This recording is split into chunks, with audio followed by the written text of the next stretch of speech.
Good morning, good morning, good morning, good morning mga ka-showbiz para sa ating latest update sa Barda, David Licauco and Barbie Fortesa.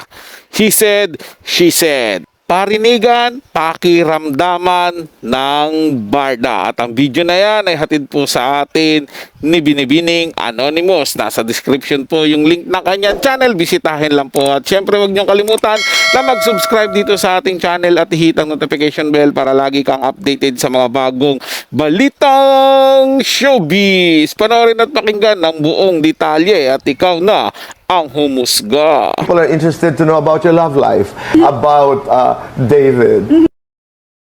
We're good. We're okay.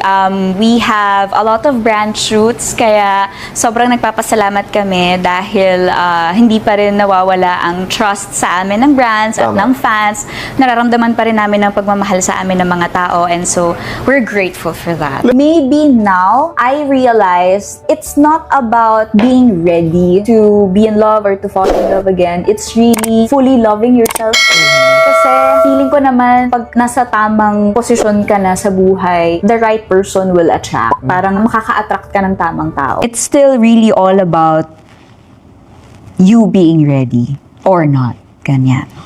O, tsaka galing ako sa 7 years, hindi naman para mag-talking stage pa. Kung ayaw, di ayaw. Sa lalaki, dapat siya ang gagawa ng first move. So, David, parang alam mo na yung Cheers. sinabi. O, diba? Cheers. Cheers. Alam mo na yon. Yeah. Oo, siguro 3-4 years from now siguro. I mean, yun yung ideally, di ba? Siyempre by then, 34 na ako.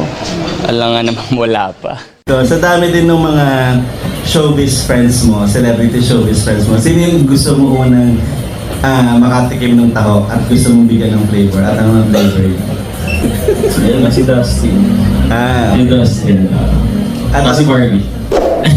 Anong flavor kay Barbie? Barbie. Coffee. Coffee flavor. Bakit? Kasi mahilig si Barbie sa coffee. Siguro, ube. Kasi happy. Sa huli palagi.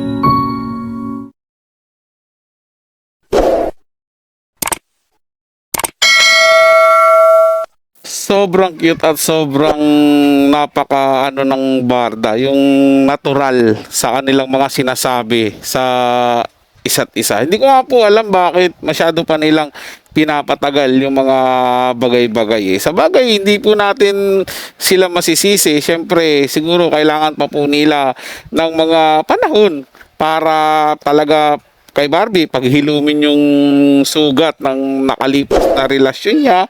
Kay David Licauco naman is bigyan ng chance si Barbie Fortesa na makalimot muna. At siguro mga ka-showbiz na kukontento sila sa kung anong meron lang muna sila na hindi nila kailangan ihayag sa publiko kung ano talaga yung tunay na nararamdaman nila sa isa't isa. Kung ano yung estado ng relasyon nila. Gaya nga ng sinabi na Barbie na okay sila, good sila, nasa good term sila, basta nag-aantayan lang po sila. Para sa akin naman mga ka-showbiz, kung aminin man nila o hindi sa publiko kung anong meron sa kanilang dalawa, sa tingin ko naman po, kitang-kita naman natin kung ano yung kasagutan. Gaya nga po ng sinasabi ko sa mga nakaraan kong mga video pa, di ba, na parang normal na lang sa kanila yung sweetness nila, yung pag-aalaga sa isa't isa, yung lambing nila sa isa't isa, napaka-normal.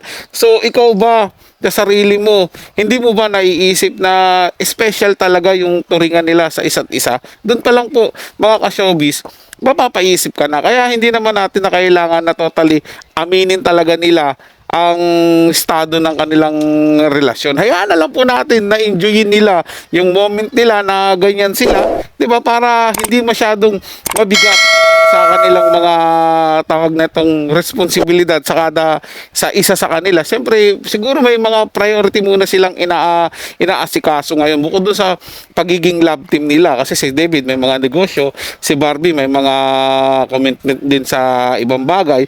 Hayaan na lang po natin sila mga ka-showbiz, kasi maniniwala ako na darating naman yung time na aamin din po yan sila. O, di ba mga ka-showbiz? Happy pa rin po ang Barda sa dulo. Para sa mga bagong balitang showbiz, ugaling tumutok dito sa ating channel at mag-subscribe at i-hit ang notification bell para laging mauna ka sa mga bagong balitang showbiz.